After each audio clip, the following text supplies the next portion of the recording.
नमस्कार दोस्तों, मैं वैभव एक बार फिर से आप सबका स्वागत करता हूं आपके अपने YouTube चैनल टारगेट सरकारी नौकरी पर। तो आप सभी लोगों का स्वागत है। Very very good evening guys, जल्दी से सारे लोग आ जाइए। फिर आज के सेशन की हम लोग शुरुआत करेंगे। और जैसा कि डेली हम लोग करते हैं, जीके जीएस के कुछ बहुत इंपॉर्टेंट एमसीक्यूज को डिस्कस करेंगे जो कि आपके 2023 के एग्जाम के लिए काफ़ी महत्वपूर्ण हो सकते हैं। तो जितने लोग जुड़ते चल रहे हो सभी लोग सेशन को एक बार लाइक कर दो, शेयर कर दो। जो लोग पहली बार हो चैनल को सब्सक्राइब जरूर कर लो, ताकि जब भी हम लोग लाइव आते हैं तो इसकी नोटिफिकेशन आपको मिल जाया करे। चलिए शुरू करेंगे आज के सेशन को। और पहले प्रश्न का सभी लोग आंसर कीजिएगा। ये रहा पहला प्रश्न आपके सामने। बिहार के शासक राजा राम नारायण का दमन करने के लिए क्लाइव व वीर जाफर ने किसकी अध्यक्षता में एक सेना भेजी थी? मेजर आयरकूट, वाटसन, हालवेल या फिर मेजर ड्रेक? तो पहले प्रश्न की बात करेंगे। देखिए, बिहार के शासक थे राजा राम नारायण और इनका दमन करने के लिए क्लाइव और मीर जाफर ने एक समझौता किया और इसके तहत मेजर आयरकूट के नेतृत्व में एक सेना को भेजा जाएगा। तो पहले प्रश्न का ऑप्शन ए यहाँ पर बिल्कुल करेक्ट हो जाएगा। ठीक है, चलिए आगे बढ़ेंगे दूसरे प्रश्न की तरफ, अगले प्रश्न की तरफ। 1878 के वर्नाक्युलर प्रेस एक्ट को किसने विपरीतगामी और असंगत कहा है? तो देखो, एक बात तो ये क्लियर है कि 1878 में क्या होगा, वर्नाक्युलर प्रेस एक्ट आएगा। दूसरी बात ये बन जाती है कि ये जो एक्ट है ये किसके द्वारा लाया जाएगा? तो देखो, लॉर्ड लिटन, ठीक है, लॉर्ड लिटन है, लिटन के द्वारा ये वर्नाक्युलर प्रेस एक्ट लाया जाएगा। और इस एक्ट के द्वारा क्या हो जाएगा, भारतीय समाचार पत्रों पर पूरी तरीके से प्रतिबंध लगा दिया जाएगा और इसीलिए इसे विपरीतगामी और असंगत कहा है सुरेंद्रनाथ बनर्जी ने। दूसरे प्रश्न का ऑप्शन ए बिल्कुल करेक्ट हो जाएगा। ठीक है, अगले प्रश्न की तरफ चलेंगे। अस्पृश्यता के उन्मूलन की बात कहां पर की गई है? ठीक है, कहां पर अस्पृश्यता के निषेध की बात की गई है? अस्पृश्यता के उन्मूलन की बात की गई है 14 में, 17 में, 19 में या फिर 32 में? तो आपने समानता का अधिकार आपने पढ़ा होगा। समानता का अधिकार अनुच्छेद 14 से 18, ठीक है, कहां पर है? तो समानता का जो हमारा पहला मूल अधिकार है ये अनुच्छेद 14 से 18 में है और इसी में अनुच्छेद 17 के तहत अस्पृश्यता के उन्मूलन की बात की गई है। तीसरे प्रश्न का ऑप्शन बी यहाँ पर बिल्कुल करेक्ट होगा।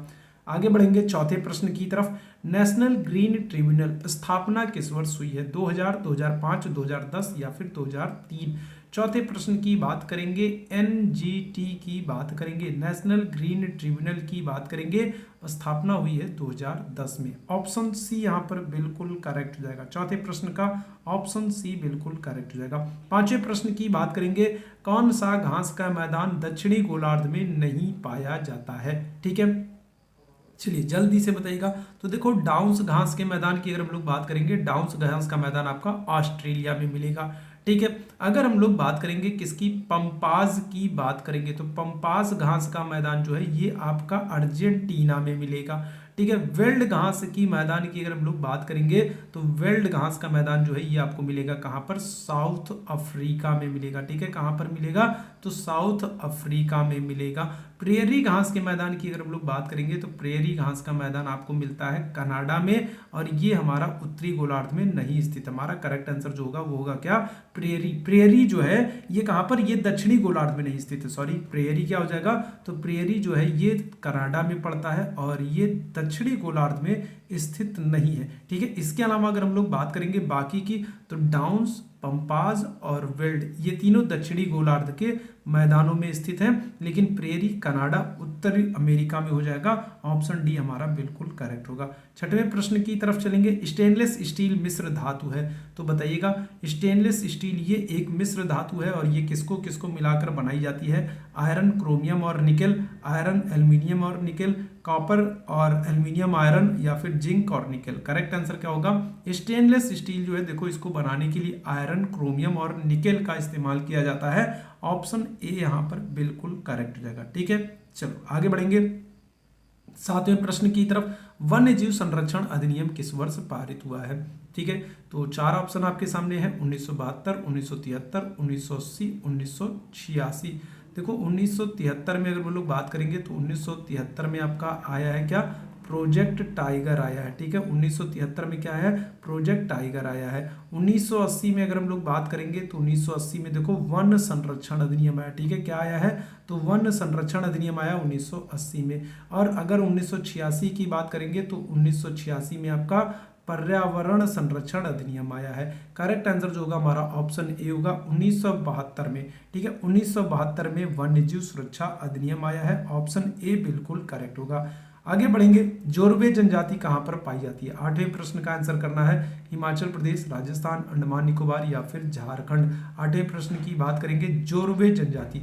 करेक्ट आंसर हमारा होगा ऑप्शन सी, अंडमान निकोबार में जोरवे जनजाति पाई जाती है। ऑप्शन सी जितने लोग आंसर करोगे बिल्कुल करेक्ट हो जाओगे। आगे बढ़ेंगे, सबसे ज्यादा टाइम जोन वाला देश कौन सा है? रूस, इंग्लैंड, फ्रांस या फिर जर्मनी? कौन सा देश है जहां पर सबसे ज्यादा टाइम जोन, सबसे ज्यादा टाइम जोन वाला देश आपसे पूछा जा रहा है? 9वें प्रश्न का आप लोगों को आंसर करना है। करेक्ट आंसर हो जाएगा हमारा फ्रांस। ठीक है, कितने टाइम जोन होंगे? तो 12 टाइम जोन होंगे। ठीक है, कितने? तो 12 टाइम जोन होंगे आपके फ्रांस में, सबसे ज्यादा टाइम जोन वाला देश है। आगे बढ़ेंगे, 10वें प्रश्न का आंसर कीजिएगा, संपत्ति का अधिकार मौलिक अधिकार के रूप में कब समाप्त किया गया? ठीक है, तो जो संपत्ति का अधिकार है, राइट टू जो प्रॉपर्टी है, इसको किस संशोधन के द्वारा मूल अधिकार से समाप्त किया गया था, हटाया गया था? 44वां संशोधन, 42वां संशोधन, 25वां संशोधन या फिर 73वां संशोधन? तो क्या हो जाएगा? तो 44वां संशोधन 1978। ठीक है, कौन सा हो जाएगा? तो 44वां संशोधन 1978 हमारा करेक्ट आंसर हो जाएगा। इसके द्वारा संपत्ति के अधिकारों को मूल अधिकारों से हटाया गया था। तो ऑप्शन ए यहाँ पर बिल्कुल करेक्ट हो जाएगा। 11वें प्रश्न की बात करेंगे, जालियांवाला बाग हत्याकांड कब हुआ है? ठीक है, तो जालियांवाला बाग हत्याकांड की बात करेंगे तो डेट आपकी हो जाएगी क्या? 13 अप्रैल। ठीक है, ध्यान रखिएगा, 13 अप्रैल 1919 को जालियांवाला बाग हत्याकांड हुआ है। ऑप्शन ए बिल्कुल करेक्ट हो जाएगा। 13 अप्रैल 1919 को जालियांवाला बाग हत्याकांड हुआ है। 20वें प्रश्न की बात करेंगे, निम्नलिखित में से किस राज्य में लिंगानुपात सबसे कम है? चलिए 12वें प्रश्न का आंसर कीजिएगा, कौन सा राज्य है जहां पर लिंगानुपात सबसे कम है? पंजाब, बिहार, सिक्किम या फिर हरियाणा? करेक्ट आंसर क्या हो जाएगा? 12वें प्रश्न की बात करेंगे, सबसे कम लिंगानुपात जो है ये आपको हरियाणा में देखने को मिलेगा, और अगर सबसे ज्यादा लिंगानुपात आपसे पूछा जाए तो केरल हो जाएगा। ठीक है, सबसे ज्यादा लिंगानुपात केरल, सबसे कम लिंगानुपात जो होगा वो होगा हरियाणा। अगर आपसे पूछ ले भारत का लिंगानुपात, ठीक है, भारत में अगर आपसे लिंगानुपात पूछ ले तो भारत का जो लिंगानुपात है वो है 943 है। और अगर उत्तर प्रदेश का आपसे लिंगानुपात पूछ ले तो उत्तर प्रदेश में जो लिंगानुपात है वो 1000 पुरुषों पर 912 महिलाएं हैं। ठीक है, चलिए आगे बढ़ेंगे 13वें प्रश्न की तरफ। निम्नलिखित में से किसे शुष्क बर्फ कहते हैं? ठीक है, तो किसे शुष्क बर्फ कहते हैं? ठोस कार्बन डाइऑक्साइड, ठोस हाइड्रोजन पेरोक्साइड, निर्जलीकृत बर्फ या फिर इनमें से कोई नहीं? करेक्ट आंसर क्या हो जाएगा? हमारा ऑप्शन ए हो जाएगा, ठोस कार्बन डाइऑक्साइड जो है इसे शुष्क बर्फ कहते हैं। ऑप्शन ए बिल्कुल करेक्ट है। अगले प्रश्न का आंसर कीजिएगा, कौन सा अनुवांशिक रोग नहीं है? तो हीमोफीलिया, वर्णांधता, रतौंधी या फिर रंजकहीनता? कौन सा अनुवांशिक रोग नहीं है? 14वें प्रश्न का सभी लोग आंसर कीजिएगा, हीमोफीलिया, वर्णांधता, रतौंधी या फिर रंजकहीनता? 14वें प्रश्न की बात करेंगे, करेक्ट आंसर हमारा हो जाएगा ऑप्शन सी। ठीक है, क्या हो जाएगा? तो अगर हम लोग बात करेंगे 14वें प्रश्न की, तो रतौंधी जो है, ठीक है, ये क्या है? ये आनुवांशिक रोग नहीं है। ठीक है, 14वें प्रश्न की बात करेंगे, ऑप्शन सी बिल्कुल करेक्ट हो जाएगा, रतौंधी। ठीक है, चलो आगे बढ़ेंगे अगले प्रश्न की तरफ। 15वें प्रश्न का आंसर कीजिएगा, भोर का तारा, सांझ का तारा किसे कहते हैं? बुध को, शुक्र को, मंगल को या फिर शनि को? किसको भोर का तारा या सांझ का तारा कहते हैं? मॉर्निंग स्टार, इवनिंग स्टार, तो ये कहते हैं शुक्र को। ठीक है, किसको कहते हैं? तो भोर का तारा, सांझ का तारा जो है, मॉर्निंग स्टार, इवनिंग स्टार, सबसे चमकीला ग्रह, पृथ्वी की जुड़वा बहन, भगनी ग्रह, ये सब कहते हैं शुक्र को। ऑप्शन बी यहाँ पर बिल्कुल करेक्ट हो जाएगा। ठीक है, 16वें प्रश्न का आंसर कीजिएगा, निम्नलिखित ईंधनों में कौन न्यूनतम पर्यावरण प्रदूषण उत्पन्न करता है? तो कौन है जो सबसे कम प्रदूषण करता है? हाइड्रोजन, डीजल, मिट्टी का तेल या फिर कोयला? तो क्या हो जाएगा करेक्ट आंसर? सबसे कम जो पर्यावरण प्रदूषण उत्पन्न करता है, ऑप्शन ए हो जाएगा हाइड्रोजन। और हाइड्रोजन को भविष्य की ऊर्जा के रूप में भी जाना जाता है। ठीक है, ध्यान रखना क्या करते हैं, तो भविष्य का ईंधन भी कहा जाता है। भविष्य का ईंधन भी कहा जाता है किसको? हाइड्रोजन को कहा जाता है भविष्य का ईंधन। ठीक है, चलिए आगे बढ़ेंगे अगले प्रश्न की तरफ। 17वें प्रश्न का आंसर कीजिएगा, कैलाश सत्यार्थी को किस वर्ष नोबेल पुरस्कार दिया गया है? कैलाश सत्यार्थी, तो देखो 1980 में इन्होंने एक एनजीओ शुरू किया था और एक संगठन शुरू किया था जिसका नाम था बचपन बचाओ आंदोलन। ठीक है, क्या था, तो इन्होंने एक कार्यक्रम शुरू किया था बचपन बचाओ आंदोलन, जिसके तहत ये अनाथ बच्चों के पुनर्वास के लिए काम करते थे। ठीक है, बचपन बचाओ आंदोलन शुरू करेंगे 1980 में, जिसके तहत ये अनाथ बच्चों के पुनर्वास के लिए काम करते हैं और इनके इसी कार्य के लिए 2014 में इनको नोबेल पुरस्कार से सम्मानित किया जाएगा। ऑप्शन ए बिल्कुल करेक्ट हो जाएगा। आगे बढ़ेंगे 18वें प्रश्न की तरफ। निम्नलिखित में से कौन रक्त एवं लौह की नीति में विश्वास करता था? इल्तुतमिश, ऐबक, अलाउद्दीन खिलजी या फिर बलबन। कौन रक्त एवं लौह की नीति में विश्वास करता था? 18वें प्रश्न की बात करेंगे, करेक्ट आंसर हमारा हो जाएगा ऑप्शन डी, बलबन। ठीक है, तो बलबन जो है ये रक्त एवं लौह की नीति में विश्वास करता था। 19वें प्रश्न का आंसर करेंगे, गोपाल कृष्ण गोखले के राजनैतिक गुरु कौन थे? देखो, गांधी जी की अगर हम लोग बात करेंगे, गांधी जी के राजनैतिक गुरु तो गोपाल कृष्ण गोखले थे, लेकिन गोखले के राजनैतिक गुरु आपसे पूछ रहा है तो क्या होगा? रविन्द्रनाथ टैगोर, महादेव गोविंद रानडे या फिर राजा राम मोहन राय। तो करेक्ट आंसर हमारे हो जाएंगे MG रानडे। महादेव गोविंद रानडे जो है ये गोपाल कृष्ण गोखले के राजनैतिक गुरु थे। ऑप्शन सी यहाँ पर बिल्कुल करेक्ट हो जाएगा। 20वें प्रश्न की तरफ चलेंगे। 7वीं भारतीय मोबाइल कांग्रेस का आयोजन अभी हाल ही में कहां पर किया गया है? मुंबई, गांधीनगर, भोपाल या फिर नई दिल्ली। 7वीं भारतीय मोबाइल कांग्रेस आयोजन जो है अभी हाल ही में किया गया है नई दिल्ली में। ऑप्शन आपका डी यहाँ पर बिल्कुल करेक्ट हो जाएगा। आगे बढ़ेंगे 21वें प्रश्न की तरफ। 16वां शहरी गतिशीलता भारत सम्मेलन का आयोजन अभी हाल ही में कहां पर किया गया है? कानपुर, श्रीनगर, नई दिल्ली या फिर अहमदाबाद। 16वीं शहरी गतिशीलता भारत सम्मेलन आयोजन आपका जो होगा ये होगा नई दिल्ली में। ऑप्शन आपका सी बिल्कुल करेक्ट हो जाएगा। चलिए 22वें प्रश्न की तरफ चलेंगे।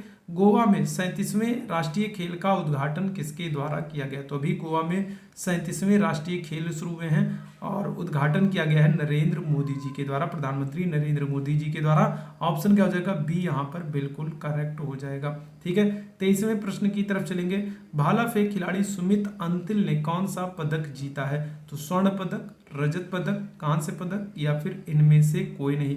भाला फेंक खिलाड़ी जो है सुमित अंतिल हैं और पैरा एथलीट है और इन्होंने स्वर्ण पदक जीता है।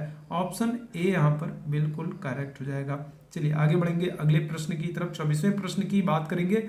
भारतीय चुनाव आयोग द्वारा नेशनल आइकन के रूप में अभी हाल ही में किसे चुना गया है? अमिताभ बच्चन, राजकुमार राव, अक्षय कुमार, अल्लू अर्जुन। करेक्ट आंसर क्या हो जाएगा? तो चुनाव आयोग के द्वारा नेशनल आइकन के रूप में चुना गया है राजकुमार राव को। ऑप्शन बी यहाँ पर बिल्कुल करेक्ट हो जाएगा। आगे बढ़ेंगे 25वें प्रश्न का आंसर कीजिएगा। पैरा एशियाई गेम्स 2023 में शूटर अवनी लेखरा ने कौन सा पदक जीता है? स्वर्ण पदक, रजत पदक, कांस्य पदक या फिर इनमें से कोई नहीं। करेक्ट आंसर हमारा क्या होगा? Option A, shooter Avani Lekhara जो है तो ये पैरा एशियाई गेम्स में स्वर्ण पदक जीती है। ऑप्शन ए बिल्कुल करेक्ट होगा। 26वें प्रश्न की बात करेंगे। विश्व पोलियो दिवस कब मनाते हैं? 25 अक्टूबर, 23 अक्टूबर, 24 अक्टूबर या फिर 21 अक्टूबर। तो पोलियो दिवस की अगर हम लोग बात करेंगे, करेक्ट आंसर हमारा हो जाएगा ऑप्शन सी, 24 अक्टूबर को। ठीक है, 24 अक्टूबर को विश्व पोलियो दिवस मनाते हैं। ऑप्शन सी यहाँ पर बिल्कुल करेक्ट है। 27वें प्रश्न का आंसर कीजिएगा। देश के पहले तरल नैनो डाई अमोनिया फास्फेट संयंत्र का उद्घाटन किस राज्य में किया गया है? तो गुजरात, हरियाणा, मध्य प्रदेश, पंजाब। करेक्ट आंसर क्या हो जाएगा? 27वें प्रश्न की बात करेंगे, ऑप्शन ए हो जाएगा। गुजरात में देश के पहले तरल नैनो डाई अमोनिया फास्फेट संयंत्र का उद्घाटन किया गया है। आगे बढ़ेंगे 28वें प्रश्न की तरफ। बिहार केसरी पुरस्कार से अभी हाल ही में किसे सम्मानित किया गया है? तो विकास दिव्यकीर्ति, विवेक बिंद्रा खान सर या फिर अवध प्रताप ओझा। तो बिहार केसरी पुरस्कार से तो करेक्ट आंसर हमारे हो जाएंगे कौन? ऑप्शन सी हो जाएंगे खान सर। ठीक है, तो बिहार वाले जो खान सर हैं तो इनको अभी हाल ही में बिहार केसरी पुरस्कार से सम्मानित किया गया है। ऑप्शन सी बिल्कुल करेक्ट हो जाएगा। अगले प्रश्न की तरफ चलते हैं। 29वें प्रश्न का आंसर कीजिएगा।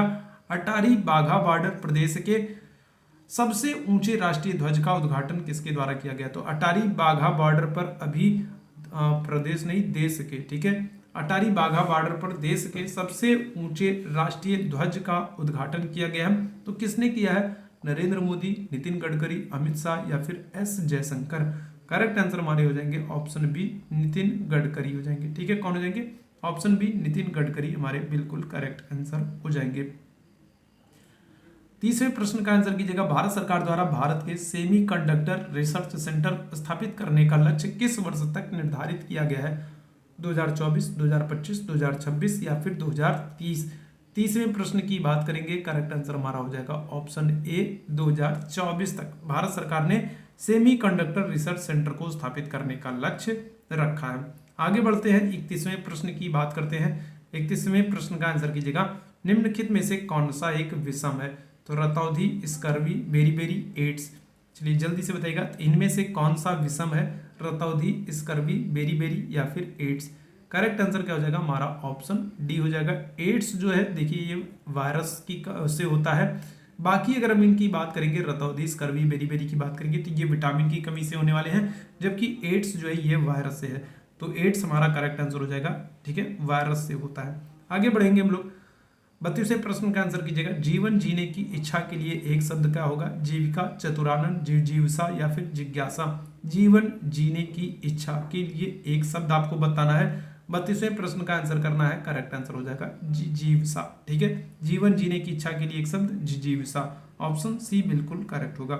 33वें प्रश्न का आंसर कीजिएगा, गंगा तट में कौन सा समास होगा? गंगा तट आपसे पूछ रहा है, तो गंगा का तट द्वंद्व, तत्पुरुष, कर्मधारय या फिर अवयवी भाव? तो करेक्ट आंसर क्या हो जाएगा हमारा? तत्पुरुष हो जाएगा, ठीक है, ऑप्शन बी बिल्कुल करेक्ट हो जाएगा। गंगा तट में तत्पुरुष समास हो जाएगा, गंगा का तट। 34वें प्रश्न की बात करेंगे, हंस पत्रिका के संपादक हैं तो प्रेमचंद, निराला, धर्मवीर भारती या फिर जयशंकर प्रसाद? हंस पत्रिका के संपादक आपसे पूछा जा रहा है, 34वें प्रश्न का आंसर करना है और करेक्ट आंसर हमारे हो जाएंगे मुंशी प्रेमचंद, ऑप्शन ए यहाँ पर बिल्कुल करेक्ट है। आगे बढ़ेंगे 35वें प्रश्न की तरफ, बैल न कूदे कूदे तंगी कहावत का अर्थ है, ठीक है, तो इस कहावत का अर्थ क्या हो जाएगा? बैल न कूदे कूदे तंगी, वीरता पर विश्वास होना, गड्ढे में कूदना, साहसिक कार्य करना या फिर स्वामी के बल पर सेवक का साहस? चलिए जल्दी से बताइएगा। तो 35वें प्रश्न की बात करेंगे, करेक्ट आंसर हो जाएगा ऑप्शन डी, स्वामी के बल पर सेवक का साहस। तो ये आज के सेशन में 35 इंपॉर्टेंट प्रश्न थे। उम्मीद है सेशन आप लोगों को पसंद आया होगा। तो सेशन अगर पसंद आया हो तो सेशन को एक बार सभी लोग लाइक कर दीजिए और सेशन को एक बार सभी लोग शेयर कर दीजिए। जो लोग पहली बार है चैनल को सब्सक्राइब जरूर कर लीजिए, ताकि आने वाले जो भी नोटिफिकेशन है तो वो सबसे पहले आपको मिल जाया करे। तो अभी के लिए बस इतना ही करेंगे। Thank you so much, good night, शुभ रात्रि।